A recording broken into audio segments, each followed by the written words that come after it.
Bonsoir à toutes, bonsoir à tous. 14 juillet 2023, 21h24. Je devais faire un live, malgré tout, fête nationale, et je devais profiter de cette fête nationale pour vous donner en temps réel ce qui se passe au niveau de notre géopolitique, en particulier avec la présence de Narendra Modi, le Premier ministre indien, que nous avons reçu à vos frais en France, sur le territoire. J'attends quelques minutes, comme à mon habitude, bien que tous mes lives sont revisionnés. J'espère que ce long week-end en France du 14 juillet va se passer au mieux. Et puis, bien entendu, que ces vacances, juillet-août, aussi, se passent au mieux, malgré cette situation que nous connaissons en France. Bonsoir à toutes, bonsoir à tous, bonsoir Jamel, bonsoir Anita, Béatrice, Auria, Franck et beaucoup d'autres, Sarah. Merci à vous toutes et à vous tous d'être toujours présentes et présents pendant mes lives. Et merci à toutes celles et tous ceux qui les revisionnent. Alors, bien évidemment, je dois quand même, bien que je les voulais préciser la dernière fois, sachez que tous mes lives sont, tous les chiffres de mes lives sont tronqués d'une façon grotesque, étant donné que j'avais, il y a quelque temps, peut-être une dizaine de jours, explosé, où j'avais atteint 1,5 million, 2 millions de personnes sur Facebook. Ça a été panique à bord chez eux aussi. Donc sachez que tous les chiffres que vous voyez aujourd'hui sur Facebook, généralement, c'est un 0 en moins, c'est-à-dire que si je suis à 10 000 ou 20 000 vues, ce sera 200 000 vues. Si je suis à 30 000 ou 40 000 personnes atteintes, c'est 400 000 personnes atteintes. Et ce que je vous dis, ce n'est pas une conclusion hâtive, mais bien un état de fait. Les chiffres parlent pour eux-mêmes. Et du jour au lendemain, d'une minute à l'autre, je devenais beaucoup trop imposant sur les réseaux sociaux. Donc, hormis cette censure du Rassemblement des droits de l'homme et de Philippe Argillier sur les chaînes de télévision nationales, y compris radio, il a fallu réduire maintenant les réseaux sociaux. Mais, peu importe. Peu importe, pourquoi? Parce que la transparence finira toujours par gagner, et à un moment, de toute façon, ces censures finiront par casser. J'attaque, c'est un bien grand mot, je commence ce live déjà, pour encore remercier tous ces innombrables messages que je reçois. Ils sont extraordinaires, encore et toujours remplis d'amour. Merci aux pays du Maghreb qui me suivent de très près aujourd'hui. Et oui, vous avez un vrai représentant de paix en ce qui concerne votre religion, l'islam, et ce peuple musulman en France qui a été jusqu'à présent littéralement mis dans une sphère qui n'est pas celle qu'elle est, à savoir des gens qui abusent notre France et des gens qui profitent de notre République. Ce n'est pas du tout le cas. On a profité et on entretient cette, et je le répète, islamophobie à des fins politiques, économiques, diplomatiques et géopolitiques. Et là-dessus, je ne suis pas d'accord, car le Rassemblement des droits de l'homme est avant tout la fondation du respect des droits humains. Et c'est la raison pour laquelle, aujourd'hui, je me mets en pole position pour défendre les musulmans et la religion de l'islam dans notre pays, car toute religion doit être respectée, comme diraient les Français, point barre. Et ne pas faire un amalgame pour faire profiter justement d'une fausse association d'idéologique qu'on pourrait avoir avec l'islam, pour en profiter justement pour les accuser et pour leur mettre un doigt devant et leur dire que c'est eux les responsables de ce qui se passe, y compris au niveau économique en France. Je peux vous garantir qu'ils ne sont en rien responsables. Cette parenthèse faite, je tenais à revenir sur ce 14 juillet 2023, cette descente de Macron, ces Champs-Élysées, ce Premier ministre, Narendra Modi, alors ce Premier ministre indien, si vous avez suivi son parcours, il y a encore quelques années, c'était généralement un homme qui était plus ou moins de l'ombre, qui n'était pas reçu de la façon telle qu'il est reçu aujourd'hui. Et puis, ces 5-6 dernières années, étant donné qu'il fallait abattre le grand géant Vladimir Poutine, alors je vous explique la géopolitique. Et étant donné que Poutine étant ami avec le président chinois, ayant tous les deux une même vision des choses, donc panique à bord, il fallait que ce continent, je veux dire ce pays de l'Inde, qui est immense, immense, et qui a des ressources incroyables, il fallait que les pays occidentaux, y compris certains pays qui ne font pas partie de l'Occident, se sont concentrés sur l'Inde pour en faire une puissance, une nouvelle puissance économique, financière, car l'Inde est avant tout un comment pourrais-je dire, un rempart contre la Chine. Donc ça, c'est la géopolitique. Sachez qu'on façonne ainsi cette géopolitique pour des raisons qui ne vous rapporteront rien, vous, Françaises et Français, tous ceux qui payent des impôts, ça n'a absolument rien à voir. C'est pour entretenir donc cette globalité géopolitique dans le monde où aujourd'hui on a décidé de mettre en pole position le pays de l'Inde pour l'utiliser contre rempart contre la Chine qui, elle, est quelque part en relation avec la Russie, Vladimir Poutine, et bien évidemment cette guerre de l'Ukraine. Alors cette guerre de l'Ukraine, que la France finance, vous devez le savoir. Vous devez le savoir, on est quand même en 2022, les chiffres parlent pour eux-mêmes, officiels, alors je ne parle pas des chiffres officieux, officiellement, on a versé quand même près de 8 milliards d'euros en 2022, et il y a une enveloppe qui est prévue pour 18 milliards en 2023, ce qui fait à peu près 26 milliards d'euros qui va être envoyé au pays de l'Ukraine, argent propre à savoir effectif, c'est de la liquidité qui est envoyée, c'est pas on va vous payer, c'est votre argent qui est envoyé. Donc officiellement pratiquement 26 milliards, et généralement dans les pays, sachez que le côté officiel est une chose, le côté officieux est une chose. Peut-être pouvez-vous multiplier par 2 ou 3 fois ce montant, c'est une forte probabilité, car vos comptes en France ne sont pas négociés sur le territoire, mais bien dans les pays étrangers. C'est ce que, depuis 5 ans, j'essaie de vous expliquer. Je dis bien j'essaie, parce que c'est une explication qui, pour beaucoup d'entre vous, est difficile à comprendre, car vous êtes tellement formatés, vous êtes tellement gavés qu'il n'existe qu'une seule politique, et une seule finance qui est celle de la France à l'intérieur de nos frontières. C'est faux, sachez-le, c'est faux. Je le dénonce à 100%. Cette politique qu'on vous gave et que vous payez est effectivement une politique déchue qui vous fait payer une essence à 1,70, 1,80 ou 2 euros le litre, qui vous fait aller à votre supermarché en train de vérifier que vous êtes à 10, 20 euros près sur votre caddie. Ça, c'est la politique intérieure. Celle du Rassemblement des droits de l'homme au niveau de vos finances se situe à l'extérieur.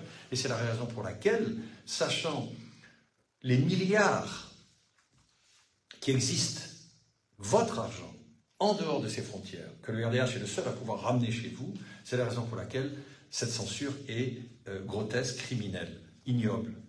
Et donc, pour revenir à l'Ukraine, donc aujourd'hui, hormis le côté financier qui est que la France, que votre argent participe, c'est vous qui payez. Rappelez-vous que vous allez devoir travailler 2 ans de plus pour payer l'Ukraine. Mais c'est ça, la retraite, c'est vous. C'est rien d'autre. Et c'est pour ça que je propose d'être sur une chaîne nationale et expliquer aux Françaises et Français comment la comptabilité se passe. C'est pas compliqué, croyez-moi. Il y a 2 comptabilités, il y a une officielle et une officieuse. L'officielle vous fait travailler 2 ans de plus. L'officieuse vous prend tout ce que vous n'avez pas. C'est la raison pour laquelle, au Rassemblement des droits de l'homme, il n'y a pas de politique, c'est une entité gouvernementale qui, elle, vous propose tout simplement de récupérer vos fonds qui vous appartiennent, qui ont été envoyés à l'extérieur depuis des décennies, et vous rendre une stabilité financière et surtout une liberté d'être et de penser. Et une intégrité qu'on vous a spoliée. Voilà, donc, le danger aussi de financer l'Ukraine, à un moment donné, jusqu'à présent ça tient, et j'espère que ça va tenir, mais ça met aussi en danger de mort, éventuellement, notre population. Parce que de pouvoir financer l'Ukraine contre la Russie, c'est déclarer la guerre indirectement à la Russie. Et ça dure déjà depuis trop de temps, sachez-le, trop de temps. Donc vous financez en quelque sorte une guerre que vous ne voulez pas et dont en plus vous n'avez rien à voir. Et deuxièmement, vous financez vous-même votre propre manque de sécurité, insécurité. Pourquoi ? Parce qu'en créant ce conflit, en finançant l'Ukraine entre la France et la Russie, vous vous mettez à risque, tout simplement. Donc, Narendra Modi, Premier ministre indien, le recevoir aujourd'hui en toute pompe, c'est encore un exposé grotesque de notre géopolitique. Sachant qu'en Inde, ça fait partie d'un des pays les plus, entre guillemets, pas pauvres, mais les gens qui vivent, 80% de cette population ne sont pas pauvres, sont plus que pauvres. Donc, il y a quand même un équilibre qui n'existe pas, là encore. Mais on le reçoit, ce Narendra Modi, parce qu'en quelque sorte, il est utilisé comme rempart contre la Chine, à savoir pour mettre à terre, une fois de plus, ces pays de l'Est qui sont dirigés par Vladimir Poutine. Tout ça, c'est un grand jeu de grands enfants et qui jouent au Monopoly avec votre argent, sauf que cette fois-ci, c'est du véritable cash et non pas des morceaux de papier que vous achetez dans ce supermarché en faisant croire qu'on joue à un jeu où on va acheter des rues à Paris, etc. Voilà. Donc ça, vous deviez le savoir. J'en reviens au 14 juillet 2023. Célébrer quoi? La fête nationale? Alors, je vais vous dire, s'il y a une seule chose à célébrer en France aujourd'hui, il n'y a qu'une seule chose. C'est l'existence de cette entité gouvernementale qui s'appelle le Rassemblement des droits de l'homme. C'est la seule chose qu'on peut aujourd'hui célébrer. Pourquoi? Parce que ce n'est pas uniquement une lueur d'espoir, c'est l'espoir véritable. C'est vraiment la solution qui pourrait, sous une moyenne, même courte échéance, vous rendre cette justice aussi qui vous a été spoliée. Et ça, c'est important que vous devez le savoir. Donc, je n'adhère absolument pas à fêter quoi que ce soit au niveau de cette idéologie du 14 juillet 2023, absolument pas. Par contre, je fais un retour en arrière. Et là, je célèbre le 14 juillet 1789, où, finalement, en quelque sorte, le peuple a su prendre la bonne décision et de mettre à terre cette monarchie. Cette monarchie qui était autre que des rois, un roi, une reine et son entourage de bouffons et de bouffonnes, qui ne vivaient qu'au crochet de leur peuple. 2023, qu'est-ce que nous avons? Qu'est-ce que nous avons?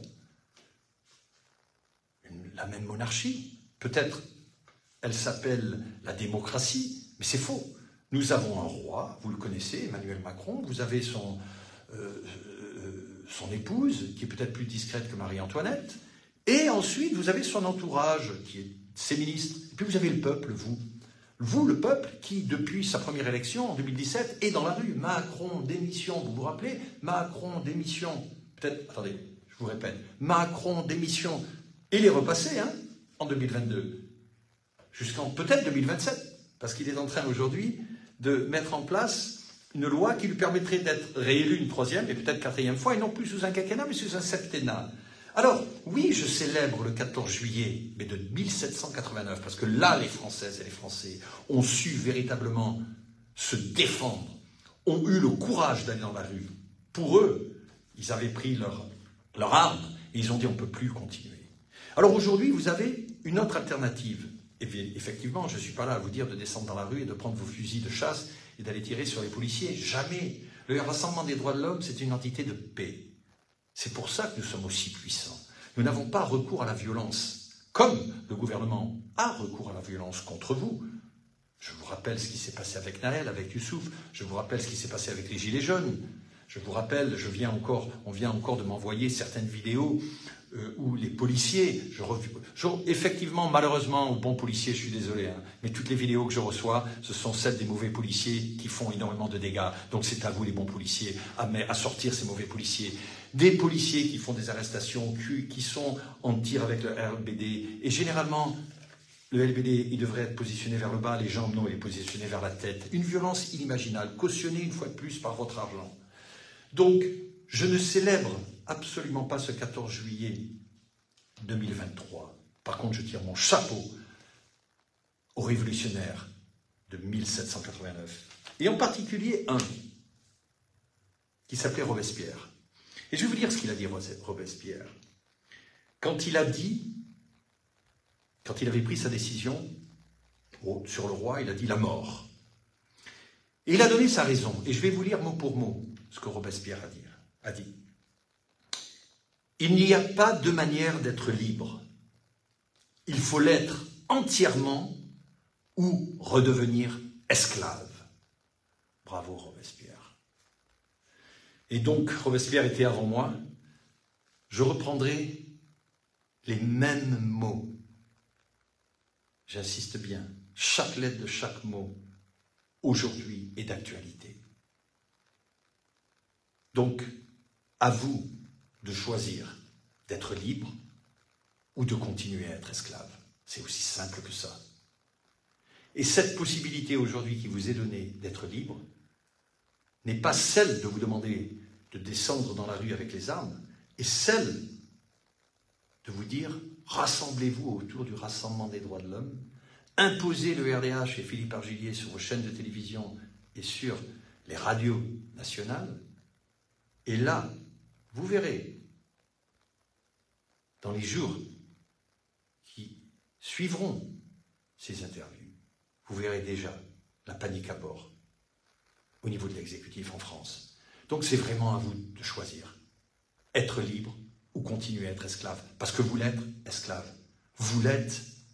La preuve, la dernière loi, rappelez-vous des retraites, c'est de l'esclavage. Alors que, si nous récupérons les fonds qui vous appartiennent, pourrait-on peut-être parler d'une retraite, même à 55 ans, et peut-être commencer une nouvelle vie? Parce que l'argent est là.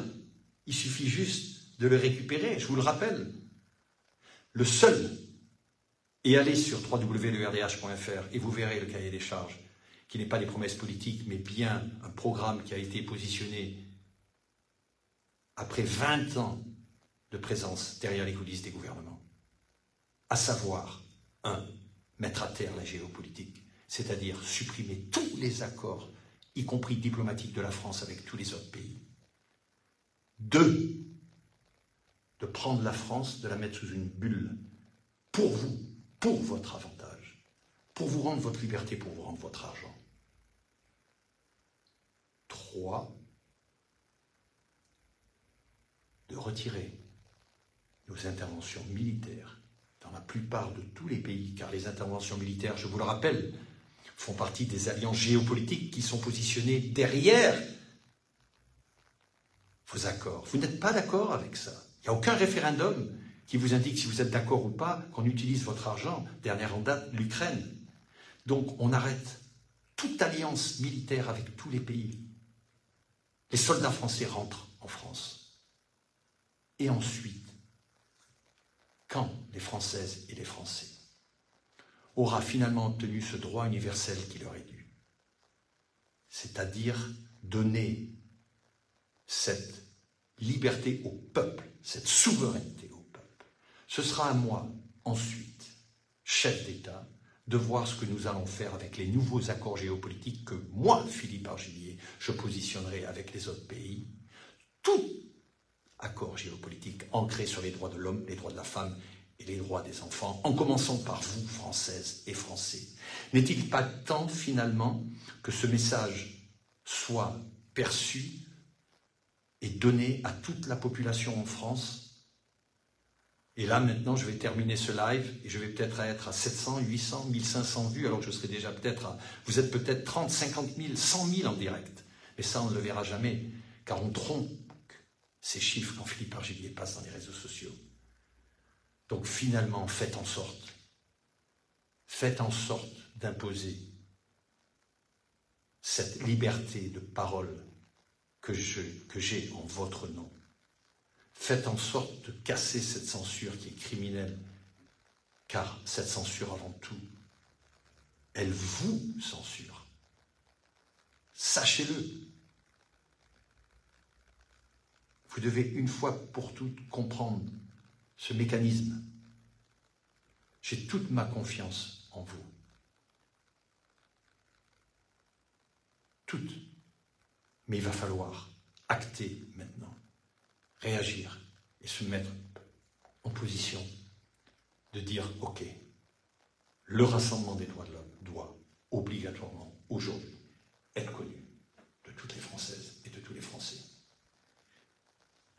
Il en va de notre survie. Je dis bien survie parce que la plupart des gens en France survivent. Ils ne vivent pas.